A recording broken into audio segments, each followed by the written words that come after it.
You better be excited because the mic returns. I'm using this mic again because why not? Hi, hello, my name's Elmo, welcome back to my channel. If you're new here, sup. Today, we're doing thoughts on this missile thing. It's happening, so strap in.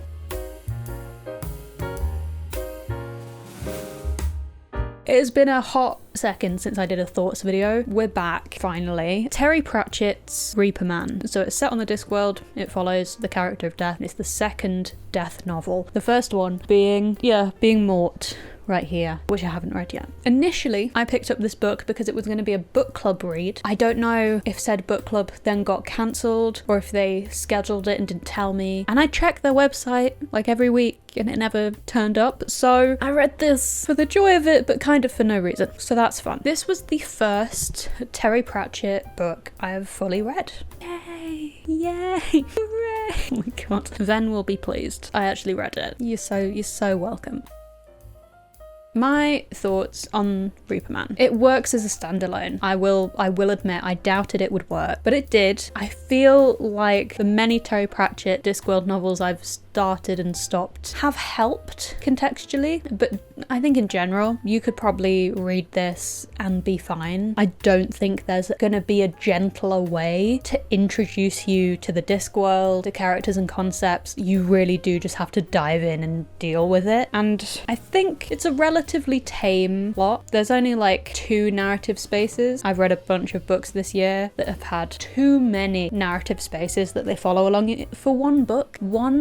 I'm looking at you, Pages by Hugo Hamilton. 5 narratives in one book, you joking? But this has a steady 2, and they kind of feed into each other, which is fun. They're actually relevant, which is great. Reaper Man, the basic gist of it is that Death becomes redundant. The cosmic powers that be decide that they don't need him anymore, actually, and you can go and be alive now if you want. I mean, in whatever way that Death, the entity of non-living, can be alive, you can go do that. And he does. The main things that stood out for me in this book were the humour. I do think Terry Pratchett, a strange man as he was, does have similar humour vibes, in my opinion, to Douglas Adams. The kind of absurdity, the witticism, very dialogue, conflict, tension 101 in Reaper Man. There's this school of wizards, like what would you call them? Like the administration. There's like a dean and a bursar and an arch-chancellor of this wizard university, and they riff off each other very well, and they riff off other people as well. I don't think other characters in the Discworld necessarily think of wizards as intellectual, but they're certainly a different kind of person. They have an understanding of another dimension to the life of things, which certainly makes it interesting.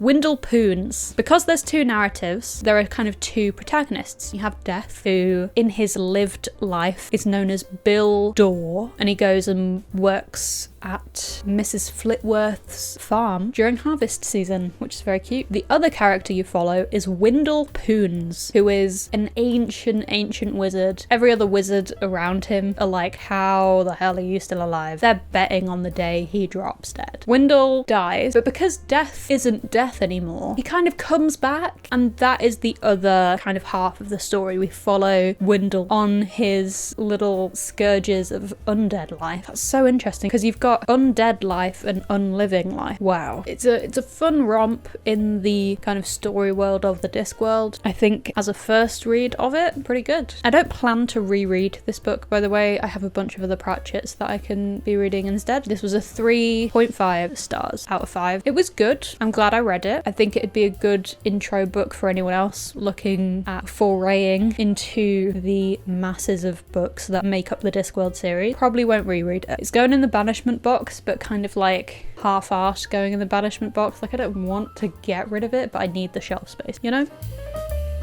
The one gripe I had with it, because you're probably thinking, Elmo, if you enjoyed it and you had a fun time and you'd recommend it, why are you rating it 3.5 stars out of 5? I'll tell you. There are 0 chapter breaks. breaks. 0 chapter breaks. That is what put me off. I'm desperate for a middle ground read. There's no chapter breaks, and that was off-putting because I didn't know where to stop. So I would just stop in the middle of narrative elements, which I don't think you're meant to do. A bunch of philosophy YouTubers that I follow, their thoughts on reading are very similar. If it's a fiction book that you're reading for fun, you should read it in as few spurts as possible, because the whole point of a narrative is that it's ongoing, usually in a book, in like a novel. However, 0 chapter breaks makes it very difficult to do that. You end up putting it down halfway through a narrative element, and then you pick it up and you realise there's only like 2 or 3 pages left of that narrative element. So I only read the next 2 or 3 pages. It took a while. I started this in September, so it took me 2 months, but I got there eventually. It is something I'm now worried about with the other 4 Pratchett books I own. I know Good Omens has chapter breaks, so I'm not too worried about that, but Mort, Going Postal, and A Colour of Magic, I'm a little more scared of now. And that's as brief as I can make it. So that's that. If you want to read Discworld books, I really do think you can start anywhere. A lot of people say don't start with the first one. I did. I read like half of it, but it's not like a deal breaker. I feel like any Discworld book you pick up has the same level of difficulty because it's the same world. It's all set in the same world. So you don't really need to start with the first one, which is good. If you want to,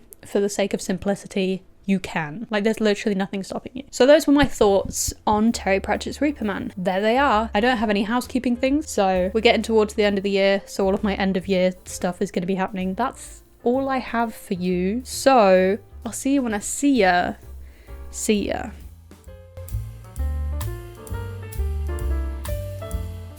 Today we're doing thoughts. It's a new format. It's not a new format, but it is different a little bit. We're only looking at one book today, so this is what I wanted this channel to be primarily. So it's wild that less than 1/5 of my videos are actually reviews. The first one being and one less book on the shelf. Yay! Hooray! Oh my god.